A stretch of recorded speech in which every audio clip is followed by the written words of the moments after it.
everybody. Randy Patterson here with Boomerocity, and on this episode, we're bringing back a good, dear blues friend. Her name is Joanne Shaw Taylor. You probably remember her from the two previous interviews we've done with her over the last couple of years. Wonderful human being, amazing artist. Actually, she's an amazing human being as well. I can't split the two apart. So if you've heard those interviews or any other interviews with her, you know her to be exactly that.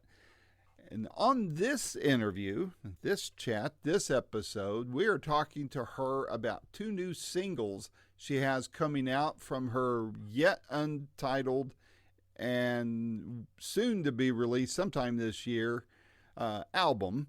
And we caught up with her before a gig she had in Orlando, and we talked with her about those singles.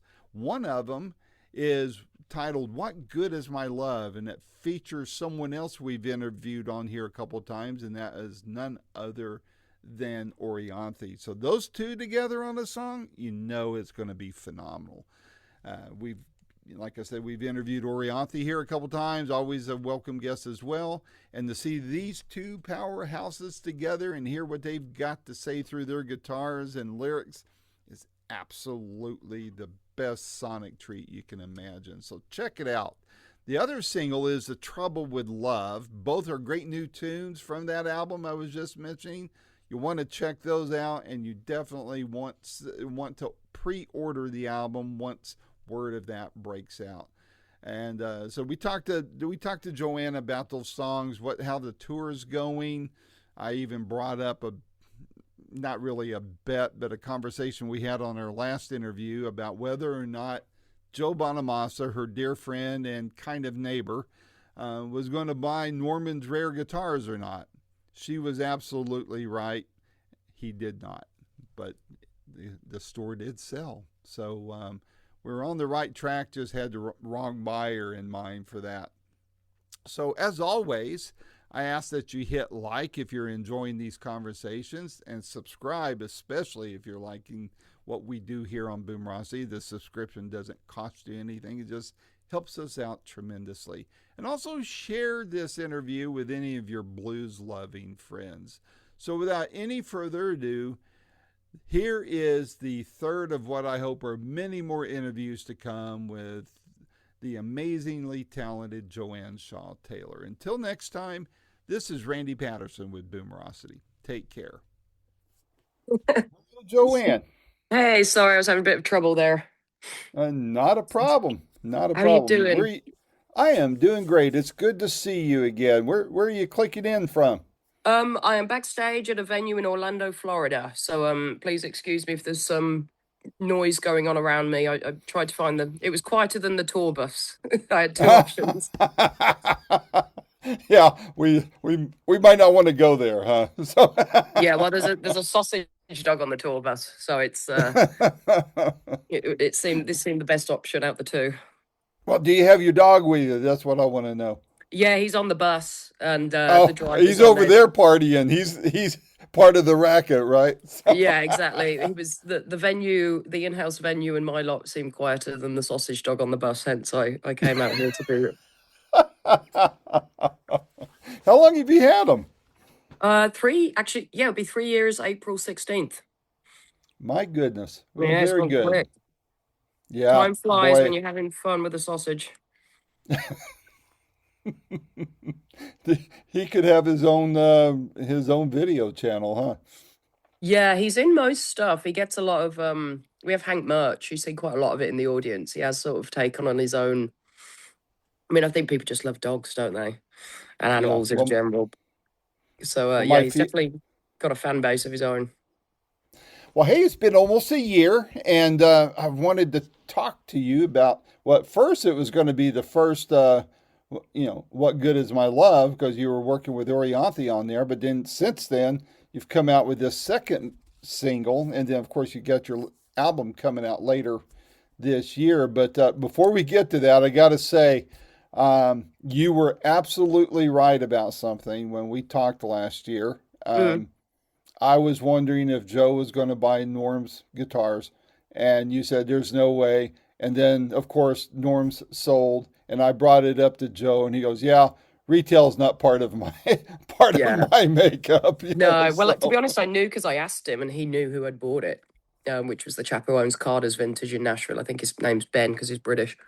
I've met him yeah. a couple of times. So no, I knew that Joe definitely was not interested and he definitely hadn't. But I'm pretty sure you weren't the only person who thought Joe Well, might yeah, buy it. that was probably too easy of a thing to want to see predict, but Joe been talking like he was going to slow down in the coming years. That looked like a natural fit, but then I think there would be way too many guitars that between Joe's and Norm's, it would Yeah, be no, I think Joe problematic. is absolutely looking to slow down. I think he's definitely going to start selling off some of his collection at some point. So Or open a museum.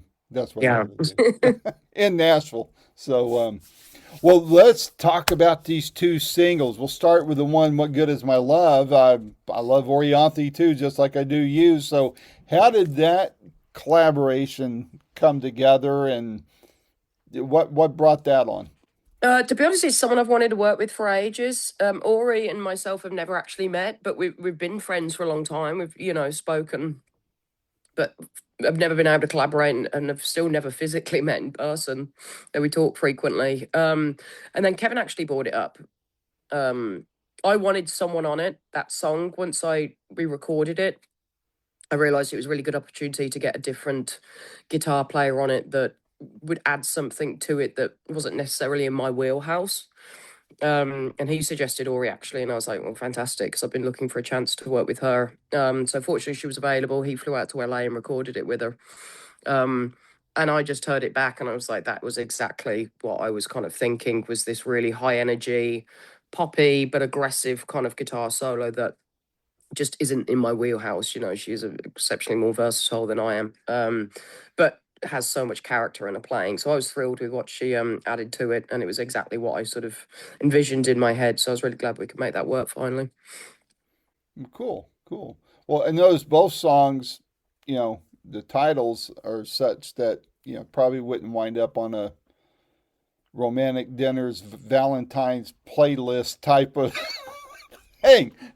Was that I don't think intentional? any Was album I ever make will end up on a romantic Oh dinners well, there playlist. you go. So, Yeah. well, actually, I think you got some good ones there. It's got some good sultry sounds to it and such. Was there? I mean, is that where you like to create from? Is more of an angst angle than a hey, we're gonna live happily ever after. I mean, because the Yeah. blues is kind of more angst than happiness, obviously. But I think it's a mixture of intention and sometimes, like you've just said, I mean, look, I'm heavily influenced by the blues. That was my early path into music. And I think when it's, your first experience of something, that's the biggest influence on you. And as you said, I think that's also something that really attracted me to it as a teenager going through some difficult times, was the history of it and the angst, and it was the freedom to express yourself and everything you're feeling. And more often than not, it ended up being, how do I process these negative emotions? So I think that's what appealed to me in the first place. I don't think I purposely set out to actually hit on a theme. I think at this point as a writer, I mean, that's why I just enjoy doing it. It is for something that, you know, I don't take it for granted that, most people have to pay for a therapist. I get to sit down and, process my feelings, and at the end of it, hopefully have something really sweet and creative I can share with other people. I will say, when making these songs that are off the forthcoming album that we're kind of hinting to but not really announcing at the moment, um, I think once I had the first couple of songs, which was these, actually the three we've released, Hell or High Water, Trouble with Love, and What Good Is My Love, there did seem to be a kind of theme for me of using the whole album to explore the many feelings you get with the word love. mhm. Um, and still after, because I think sometimes, particularly as a female artist, I've seen a lot of negativity sometimes online to women who keep singing about, whether that's the Taylor Swift like breakup thing or Adele, or and it's like, well, the men are doing it too. In fact, we've been writing music and plays and poetry about the theme of love for hundreds and hundreds of years. Shakespeare was doing it.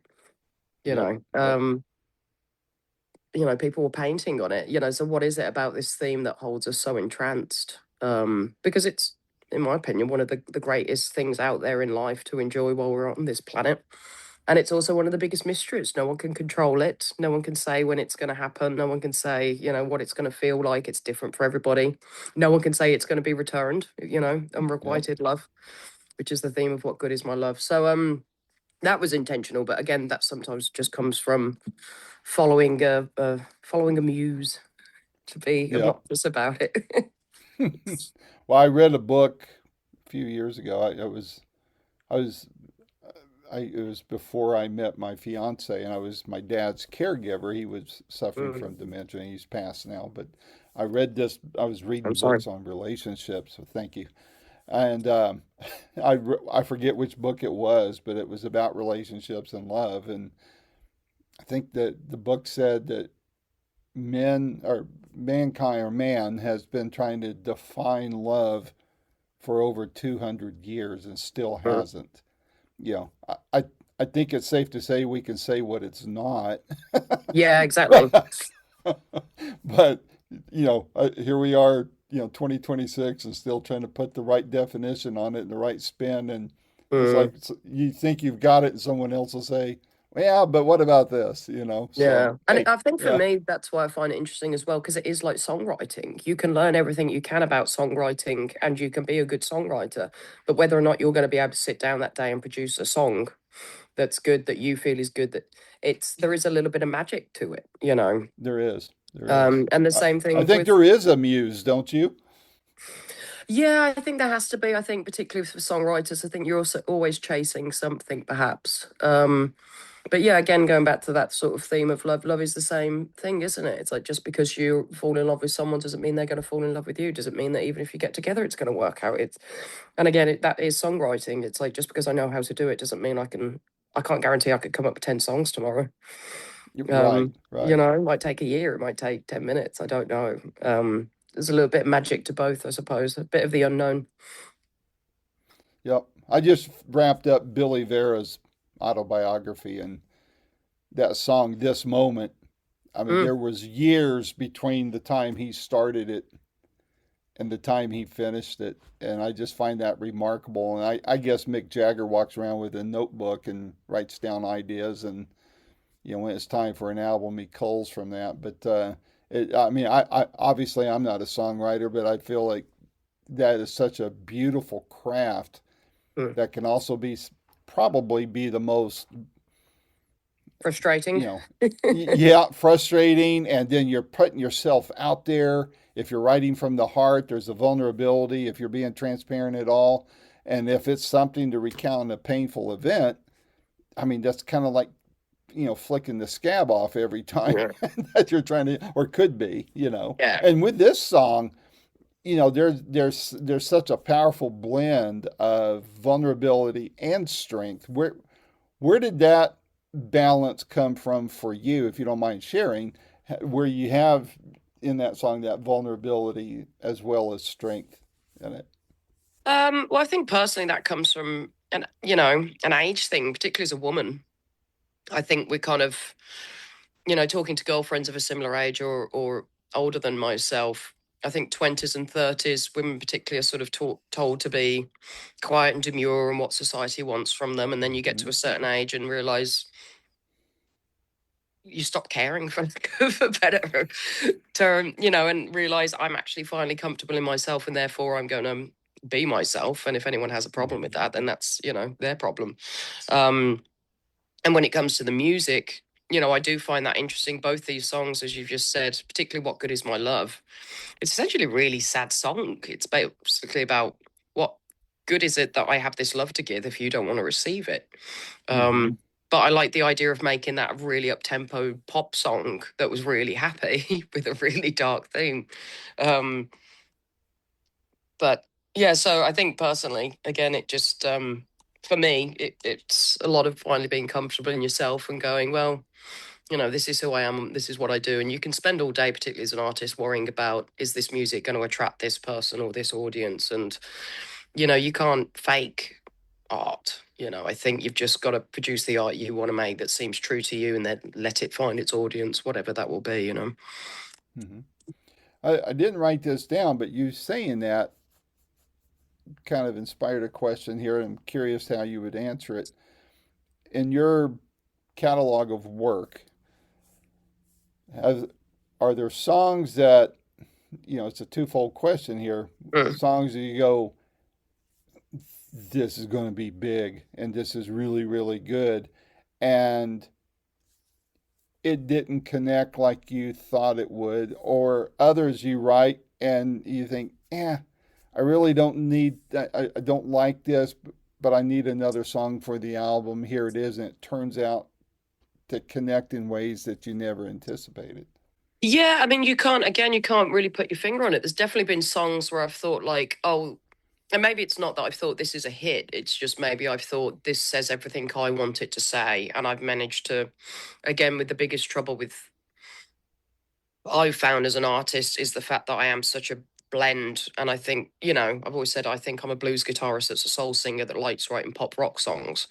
So I'm very aware that maybe the blues audience wants me to write more blues songs. Maybe the pop side of it, want me to play less guitar and sing the song. I'm Mm-hmm. a specific blend. So I think sometimes I've written a couple of songs where I've gone, that's it, that's kind of had all the elements that I want it to have that show those three sides of me. And it's been averagely received. And then there's been songs where I've thought, I don't know if I'm really digging this. Like, it is me, but not madly in love with it, where it's been very, a fan favorite. So, I mean, again, you just can't, I think that's why it's best just to do what you love to do and hope for the best, really, I agree. I agree. How are these two? I mean, I'm going to assume you're playing these two songs on stage these days on this tour and such. How Just are what they? we're Oh, just just playing one. What Good Is My Love because Oh, Trouble in Love didn't come out till last week and we're nearly done with the tour. So we'll probably ah, play it on the next one because people wouldn't have known it. But yeah, we're playing What Good Is My Love. how's that being received so far? Good. I think it took me a minute to find out where to put it in the set, but now we've put it quite early on and it feels like a really good like energy song, Mm-hmm. It's Mm-hmm. the one I used to go like, "Good evening, Cleveland." How you doing? And everyone's like, "Yay!" Da, da, da, da, da, da. And then I describe Shane, my guitar player, who does all his solos or versions of them, as Shane Orianthi Sanders on the guitar, which sometimes people realise what I've said and sometimes they don't. That's always fun, but no, it's going down well. Well, good. Has there been any memorable moments on this particular run of shows that you'd like to share? Um, Everything's, to be honest, it's just been a really good tour of Touchwood. I mean, we've still got a few left. But the audience has been really, really positive. Seems to be really enjoying it. I think we've tweaked in the set well. Um, I mean, the things that are memorable for us are probably the things that other people don't think about, because we're doing essentially, it's things that affect your day, like things that go on in the venue or something that makes it Mm-hmm. different. I mean, the gig is the fun bit. So I will say we played Nashville and Kevin Shirley came out, but instead of sitting in the audience, he stood, it's a very small stage at the Franklin Theatre, and he stood right Right. where the guitar tech did. So literally all we could see was like Kevin Shirley with a beam of light over him, just staring at the band, which I loved because I love Kev, but the band was like slightly terrified to say the least. And they're like, hey, A little intimidating. yeah, they're like, hey, next time. And at the end, he was like, oh, that was a brilliant show. And they were like, Jesus, we thought he hated it. Um, So next time all of them came to me separately and was like, this is a bit of an uncomfortable thing to say, but is there any chance if Kevin comes again, he could just like sit in the audience? I'm like, I'm not telling him to sit. He's part of the band. He can sit where he wants. That's It's like, right. He why are you produces things. scared? You're scared of little Kevin? So that was pretty memorable. I was going to try to catch your show. You were playing in, did you play Asheville or Greenville, South Carolina? Greenville. Greenville. Yeah, because I was supposed to go. My fiance lives in Anderson, south of there, and I was going to go catch your show, but right about That two was a weeks really, really before. good show, actually. That's probably been my favorite off the tour. And then Marcus King, his father Marvin, came out, Oh who's like wow! such a sweet guy I love seeing. I mean, I've known Marcus since he was about 19. And then finally met his dad on one of the cruises. And I always say he's like my second dad. He's like a big You always get a big pops hug off Marvin. He's so sweet. So that was nice to see him come out. I was hoping to catch that show because, but then what happened, I wound up getting a detached retina and I had to watch what elevations, and I live in the Smoky Mountains here in Do you have blue Sevierville. eyes? Yeah, yeah. Yeah, apparently you're like 90% more likely to get a detached retina if you've got blue eyes. I didn't know that. Because my drummer's got blue eyes and it's happened to her a couple of times, and she's had to figure out, you might be able to Google it, that there are certain things that you can watch out for to feel it coming on to try and prevent it. But yeah, if you've got blue eyes, I hate to tell you, but it's a thing. I had no idea, but yeah, and I'm you know, I'm a fountain of useless knowledge. well, that would have been helpful to me. Yeah, she didn't know Yeah. either. She went to the doctors and it was like, yeah, well, you got blue eyes, so this is going to happen a lot. And she's like, well, no one told me growing up. Well, they did say I have a freckle on my other eye, so I mean, the 2026 is going to be my year of the eye, I guess. But yeah, I got to watch where I go because I'm right here in Sevierville. I can't go above 2,000 feet. You Does know, that? I was supposed to go see Cindy Santana. Well, it was her and Carlos both over in Cherokee. I would have had to gone, I don't know, 4,000 feet to get over the mountain to get down to Cherokee at 2,800 feet. So I'm punting that show until they play in Yeah. North Well, I Carolina say when we somewhere get in off the July. phone, Google it because that's what she did, and she said there are websites out there that give you advice of like if you feel this, it's like 2 or 3 days away from, and there's things you can do like exercises and stuff, and All right. I Well, hope that helps. since you know so much, what do you know about skin cancer on noses? Because that's coming up for me too. So Well, I'm this is kidding. the thing. So we're going to Universal in a couple of days, and I am terrible with everyone who works for me about I wear sunscreen every day. That's why I You always wear got a to. hat. I Yeah. always wear sun. I'm very light. My mom was a redhead, Same here. and I got a lot of freckles. One thing: never miss your lips, never miss your nose, never miss your ears. The Yeah. back of your ears is where you usually get. But yeah, soon you see it, go and get it checked out because it'll Yep. always be. That's My my only dad had a advice. my dad had a big chunk had to have it cut out of his ear. Poor guy, and I kept telling him he was trying to rock the Keith Richards look or something because of how his ear was going with it. And Yeah, I'm yeah, fastidious about it, and it drives me nuts because my fiance's he's had skin cancer 3 times and still won't wear sunscreen. ooh, no, I And I'm learned my like, lessons. how dumb do you have to be? Like, how many more times do you want to be like, oh, I think I'll be fine. Fourth time lucky. Like, I'm like, just wear the sunscreen. Just walk around as a giant melanoma, right? So Yeah, and I'm like, I'm there with like an umbrella and like even in the shade. hey, Yeah. I don't blame you, man. Factor 500. I mean, I'm like, I treat it like I'm not an albino child. Like, like don't go in the swimming pool without a t-shirt on. I'm really weird about it, but No, you got to be. I think, I've noticed more and more people do deal with various skin cancers, and I thought I was careful, but apparently not. But by the way, I love your jacket. oh, thanks. I, It isn't actually. I do love disco. It's just on the back. It says rock and roll forever. It's not just ah, a pure attack on because I've had some heat for wearing this jacket, and I'm like, I love the Bee Gees. September by Earth, of Wind and course you Fire is my would. favorite song. I just like the Now, color of it. now you got some more shows coming up, and they're going to be on the other side of the pond, correct? Yeah, so we've got another week left in Florida here, and then we go over to I think we're doing Belgium, Germany. We're doing like a little, festival run in Europe, and then we come back here for the summer. And I'm sure there'll be. I mean, I'm always on the road, so I'm sure there'll be an announcement soon of some later dates in the year. Well, good. Hopefully, I can catch one of them. All right, three whimsical questions, and I'll cut you loose to get back on the rowdy tour bus there. Um, Desert Island guitar. If you could take one guitar with you, what is it and why? Yeah, it'd be Junior, my main one, 66 Esquire, which is in the new single cover I see behind you. Hmm. I've had that guitar since I was 15. I've never done a show without it. I'm not sure I could do a show without it. I think I've that sort of connected to it at this point that it'd be like not being able to sing. It'd be like, oh, would I Kind of just like want to be Willie a, Nelson's guitar trigger, right? yeah, Yeah. So yeah, that Junior would probably be mine. Very cool. We had Um, we had a hurricane recently come through Nashville, and I may I have been out with remember. Joe Bonamassa, and I may have had a few drinks, um, a few Not sure martinis. about that, but it's possible. Yeah, and he Huh? phoned me because we lived 2 streets away, and he's like, "Hey, we're in the eye of this thing right now. I need you to go into your bathroom and just take what's important." And I woke up in the morning in my bathtub with Junior, my passport, and Hank. And I was like, "Yeah, well, those are the 3 things I needed saving." What's your favorite collaboration of your career and why? And then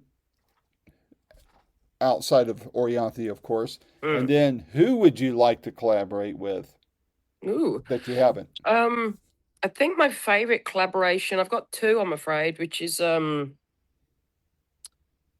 shoot, what's the name of my own song? Who's Gonna Love Me Now? Which was a song I wrote about my friend who passed away in 2024. And just my own feelings on grief, having lost, a mother and a few close people at this point. But Joe played on it, and I think his adding of, I'm not sure I could have done as well. Clearly, I can't play guitar as well as Joe. It's Joe Bonamassa, but I don't think I could have added such an atmospheric, beautiful guitar part that really added to the song and said what I needed a guitar solo to say. There are some players like a Jeff Beck and an Eric Johnson that can make it almost not even a guitar anymore. It's just almost like a vocal part or a violin part, Right. And I think Joe did that for that song. And then we did Missionary Man with Dave Stewart, which was more than anything just after all these years of, because he was the first guy there to kind of have your dad come and kind of play on a song with you, your musical pops. So that was lovely that he did that. So those have been my two favorites so far. And working with someone else. There's a couple of guys. I would love to work with Lucas Nelson. I Hmm. really love his voice and his playing, and I think our voices would suit each other. Yeah, there's a few guys out there. Harry Styles, obviously. Just I want to do something fun and Bowie-esque. I want to be the Stevie to Oh, that'd his be fun. David Bowie, I want to see him do Hmm. a track like a Let's Dance, and I can do the solo. That'd be fun. Oh, that'd be real fun to hear and see happen, Well, yeah, he's But having a really interesting career. Like that Fine Line album, he's kind of turning into like a great British. I'm really curious to see where he goes. Having come from like a boy band background to that. right, Um, right. I'm kind of curious if he continues going down that route, but only time will tell. Well, hopefully that'll happen for you. I look forward to all the future work you've got coming, especially with the Yeah, album. If the album is a bit later this year or first of next year, let's circle back and talk about the rest of the songs on there because I always love your work. I always look forward to speaking with you. And thank you. hopefully one of these days I get to meet you at one of your shows somewhere. So, I'm sure we can figure that out. Hopefully, at some point, as some long as point. it's And below 3,000 feet. well, I've got. Well, here's the thing, Joanne. I had not only did I have to push out 2 concerts, I had to push out my honeymoon. We were Oh supposed to go on a no! honeymoon, and so yeah, I couldn't fly. Right, so Oh yeah, of course. after mid May, I'll be okay supposedly. Yeah. So, but yeah, after mid May, play wherever you want. I'll try to find you above 3,000 feet. Okay. To be honest, being But British, I try and avoid the high altitude gigs because trying to sing in that stuff is like riding on a treadmill. It's like, uh, oof.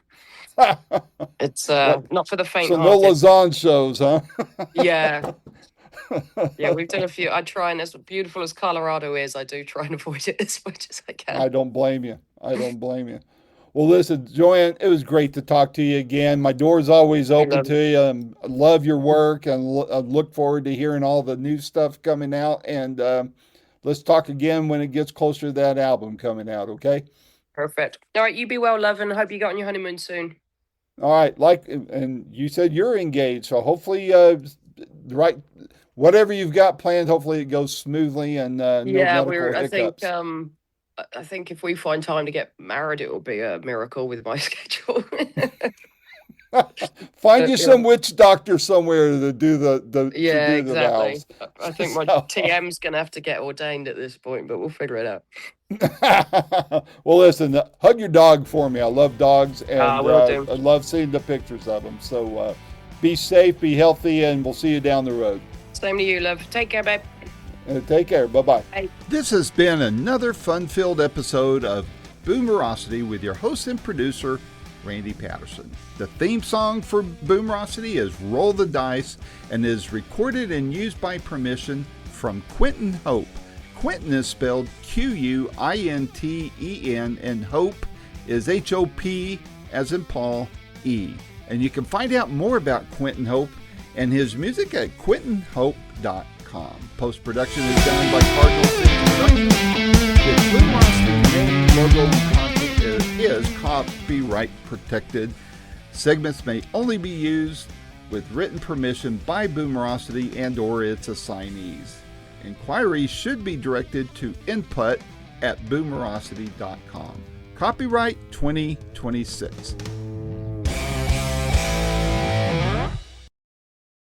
Cantu heard you loud and clear with their new Ultra Moisture collection. Powered by Botana Oil and Jamaican Black Castor Oil, this new lineup collection is clinically proven to deliver nonstop moisture for up to 5 days. 5 whole days. The shampoo gently cleanses without stripping, and the leave-in and stylers keep curls soft, defined, and nourished long after wash day. Plus, it's free of sulfates, parabens, silicones, and mineral oils. If your curls have been craving real moisture, this is it. So if your hair's curls have been thirsty, go ahead and try the new Cantu Ultra Moisture collection. Your curls will thank you. Available now at Walmart.